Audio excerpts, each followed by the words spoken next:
उन दिनों में ये मोबाइल फोन किसी के पास था नहीं, और हमारे जो यूनिट था वो कई जगह पर फैला हुआ था। तो मुझे किसी से खबर मिला कि फलाने गांव में 4 उग्रवादी आए हैं। तो मैंने उस कंपनी कमांडर को खबर दिया कि फलाना गांव 4 उग्रवादी गो। ये सिर्फ प्लान था जाने का। ऑपरेशन लॉन्च हुआ।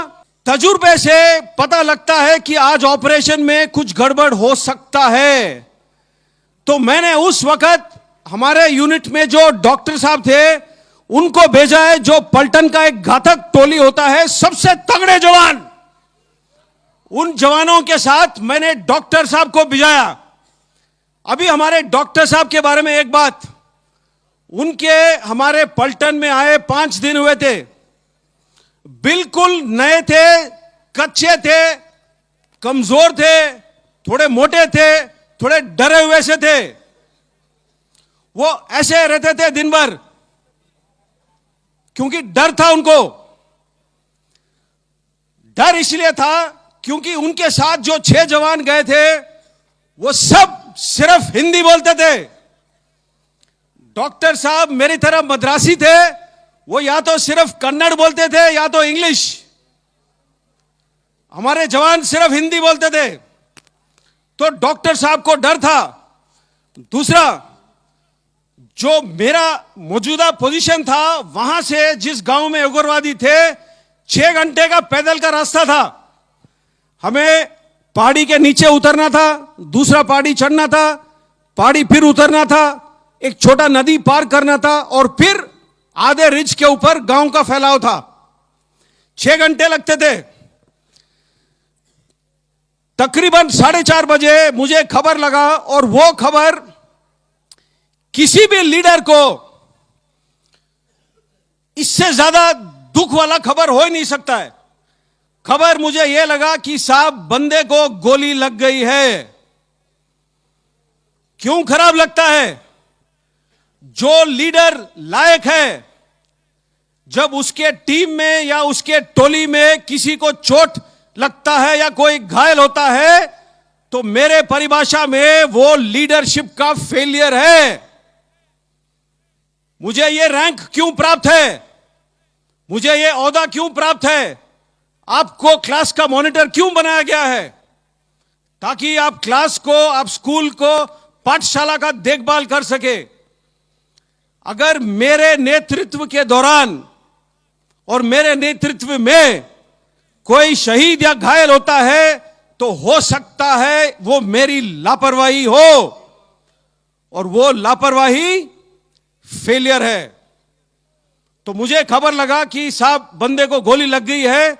मैंने हमारा जो क्विक रिएक्शन टीम होता है, QRT जो बोलते हैं, उसको लेकर के भाग के निकला वहां से। 9:30 बजे डॉक्टर साहब का हमारा जो रेडियो सेट होता है उसके ऊपर एक छोटा सा मैसेज आया कि साहब अंधेरा है, मुझे डर लग रहा है। अब आप लोग बोलोगे डर किस बात का लगता है? डर अंधेरे का लगता है। डर इस बात का लगता है कि आप जा रहे हो ऐसे इलाके में जहां पर बाकी जवानों को आप जानते नहीं हो। डर इस बात का लगता है कि शायद आप उस काम के काबिल ना हो जिसके लिए आपको भेजा गया है। डर उस बात का लगता है कि कहीं से गोली ना आए और मुझे ना लगे। डर इन बातों का लगता है। डर इस बात का लगता है कि मैं पलटन का डॉक्टर हूं, ये मेरे पलटन में पहला हफ्ता है, अगर कोई जवान शहीद हो गया है तो हो सकता है मेरी गलती हो। डर इन बातों का लगता है। तो मैंने डॉक्टर साहब को उस वक्त खींच के डांट मारा है, क्योंकि डर का कोई जगह हमारे जिंदगी में या आपके जिंदगी में नहीं होना चाहिए।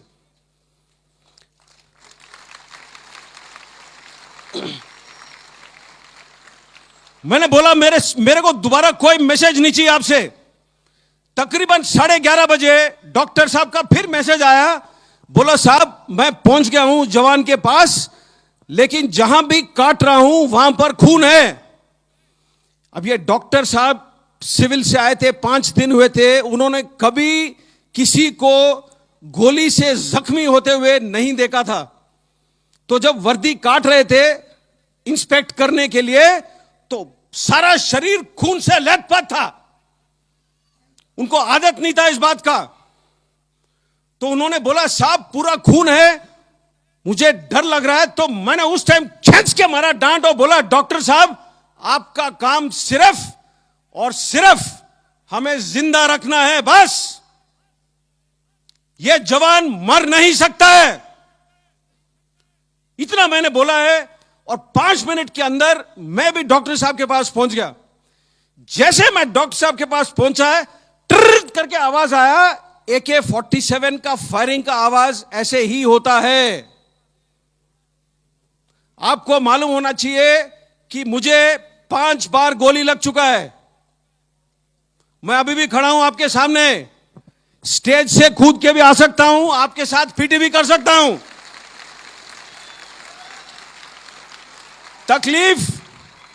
तकलीफ मुझे भी होता है, तकलीफ उन हर जवानों को होता है जिसको लगता है गोली। लेकिन मैंने बोला एक चीज है जो विज्ञान से ताकतवर है, दिल। उस दिल से चलता है यह फौज, और इस फौज से चलती है यह देश। तो यह याद रखना है आपने।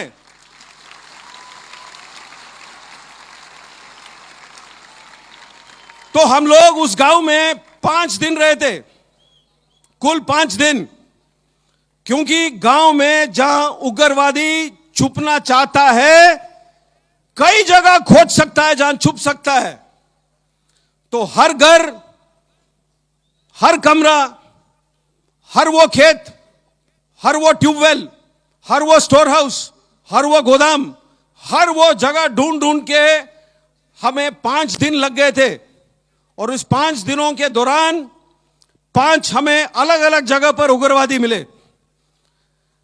दूसरा दिन सुबह एक हेलीकॉप्टर आया था, और जो हमारा जवान जो घायल हुआ था उसको लेकर के अस्पताल चला गया। छठे दिन हम लोग वापस आए, और सबसे पहला सवाल मैंने जो ओहदेदार से पूछा कि साहब बंदा कैसा है, तो जवाब मुझे यह मिला कि साहब 2 दिन से अस्पताल से बात हो नहीं पाया है। मेरे परिभाषा में और आपके परिभाषा में कोई बहाना देना मंजूर नहीं होना चाहिए। अच्छे नागरिक वो होते हैं जो सुझाव ढूंढते हैं, जो मसले को हल करते हैं।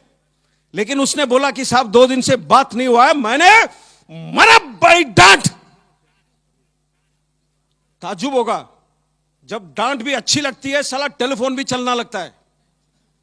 तो टेलीफोन चला, मैंने अस्पताल से बात किया।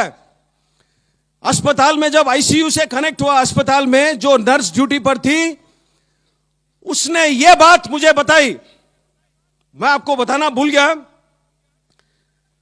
जब हमारा बंदा अस्पताल ले जाया गया हेलीकॉप्टर के अंदर, उसके पेट के अंदर के हिस्से, जो स्टमक है, जो इंटेस्टाइन है, वो पॉलिथीन बैग में साथ डाला गया।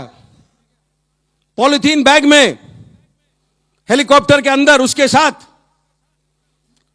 तो उसको चोट इस प्रकार से आई, जो नर्स ने मुझे बयान किया था, मैं आपको बताता हूं। ये 2003 की बात है, 16 साल हो गए पूरे, 17 होने को आ रहे हैं।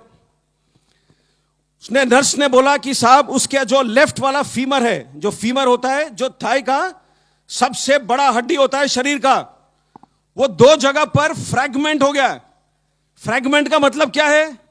जो पेंसिल है जब आप तोड़ते हो तो 2 हिस्सों में टूटता है। फ्रैगमेंट का मतलब ऐसे, जो पेंसिल अगर 8 या 10 हिस्सों में टूटे वो फ्रैगमेंट है। तो उसका ये जो थाई बोन था, 2 जगह पर फ्रैगमेंट हो गया था। इसीलिए डॉक्टर साहब जहां भी काट रहे थे उनको नजर आ रहा था खून। ज्यादा से ज्यादा गोली उसको लगी बाएं हाथ पर। क्यों? जो बुलेट प्रूफ जैकेट है जो हम पहनते हैं, वो सामने होता है पट्टी, लोहे का चादर, पीछे होता है लोहे का चादर। एक पतला चादर होता है पेट के लिए, एक पतला होता है गर्दन के लिए। ऊपर और साइड में खुला है। गोलियां लगे उसको साइड में। अगर आपने गोली नहीं देखा है आज तक तो मैं आपको बताता हूं, पेंसिल दिखाओ अपना, पेन दो, वेरी गुड। जो गोली का आगे वाला हिस्सा होता है इतना ही होता है और इतना ही पतला होता है। जब गोली लगता है बंदे को और बंदा पड़ा हुआ दिखता है आपको, अगर आप खोजोगे कई बार आपको गोली के निशान नजर नहीं आएंगे। लेकिन प्रॉब्लम क्या है, जब गोली 2 या 3 लगते हैं एक साथ, शरीर से सीधी लाइन में नहीं गुजरते हैं। गुजरता ना सीधा चाहिए लेकिन टेढ़ा मेढ़ा जाता है शरीर के अंदर। अगर आपका किस्मत खराब है, 2 गोली अगर शरीर के अंदर आपके टकराते हैं तो 2 गोली 4 टुकड़े में हो जाएंगे या 6। अगर आपका किस्मत ज्यादा खराब है और उसमें से कोई टुकड़ा आपके किसी हड्डी को लगता है तो हड्डी का भी एक पीस निकल आता है। अब ये 7 या 8 पीस सफर करते हैं शरीर के अंदर से, तो जो 3 छोटे छेद यहां पर होते हैं, जब यहां से निकलता है तो बड़े बॉल के छेद में निकलता है। इसीलिए उसके पेट के अंदर के हिस्से को हमने पॉलिथीन में पैक करके भेजा हेलीकॉप्टर में। सबसे ज्यादा चोट उसको ऊपर आया छाती में। जब पैर में गोली लगा होगा तो वो गिरा है। अब पहाड़ी में 20 मीटर 25 मीटर कितना नीचे गिरा है वो तो कोई नहीं जानता है, लेकिन जब गिरा है तो उसका छाती किसी बड़े पत्थर के नुकीली चोट पर पड़ा है और यहां उसे चोट आई। तो जो लोहे का प्लेट है वो दबाता है जो फेफड़े, जो रिब्स है, तो उसके 5 रिब्स टूटे हुए थे। और 5 रिब जब टूटते हैं तो अंदर की तरफ टूटते हैं, तो उसका जो बाएं वाला फेफड़ा था उसमें 5 जगह पर छेद हो गया, और जो लंग था लेफ्ट साइड वाला उसमें बॉडी फ्लूइड और ब्लड पूरा भर गया था। ये उसके चोट थे। जब नर्स ने ये मुझे बयान किया तो मैंने नर्स से सीधा सवाल पूछा, क्या बंदा बचेगा? और जैसे डॉक्टर साहब लोग आमतौर पर होते हैं, ये नर्स ने बोला, सर मैं नहीं जानती हूं। तो हम लोग जो वर्दी पहनते हैं थोड़े, मैं बोला ना, दिल से करते हैं हम काम, दिल से। तो मैंने अपने सोच में मुझे यह लगा कि अगर मैं उससे बात कर सकता हूं 1 सेकेंड, तो हमारे जो 1000 जवान हैं उनका जो मन का शक्ति है, जो दिल का शक्ति है, वो मैं उस तक भेजूं टेलीफोन के थ्रू। मैंने नर्स को पूछा, क्या मैं बात कर सकता हूं उससे? तो उसने बोला कि साहब 6 दिन हुए इसने आज तक बात नहीं कही है। इसके आंखें खुले तो है, लेकिन ये क्या सुन सकता है, क्या महसूस कर सकता है, क्या बोल सकता है, मैं नहीं जानती हूं। मैंने फिर भी बोला कि आप फोन का जो हैंडसेट है उसके पास रख सकते हो? तो उसने बोला हां। तो उसने फोन उसके हैंडसेट उसके कान के पास रखा, और मैंने उस टाइम उससे पूछा था, निम्बाराम उसका नाम है, वो सीकर डिस्ट्रिक्ट राजस्थान का है। मैं बोला, निम्बाराम क्या हाल है तेरे? 15 या 20 सेकंड गुजरे, कोई जवाब नहीं आया।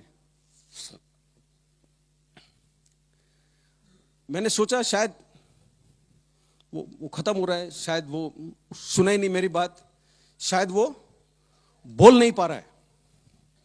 मैं फोन रखने वाला ही था अपनी तरफ से, क्यों उस टाइम तक मेरा दिल पूरा ही टूट चुका था। फोन मैं रखने वाला ही था, एक बिल्कुल पतली सी आवाज में जवाब आया।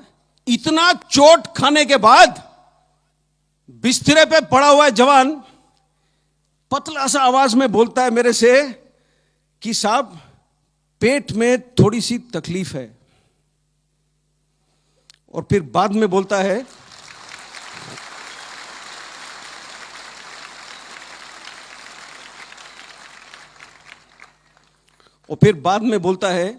साहब मैं तो ठीक हूं, अपने पलटन के बाकी बंदे कैसे हैं?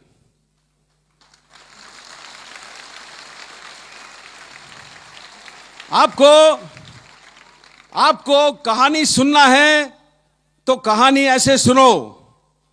कहानी सुनाना है तो कहानी ऐसे सुनाओ। जो जवान खुद मृत्यु के दरवाजे पर खड़ा है, वो मृत्यु के आंखों में आंख डाल करके खड़ा है उस वक्त, और वो सिर्फ सोच रहा है अपने टोली में बाकी बंदों के बारे में।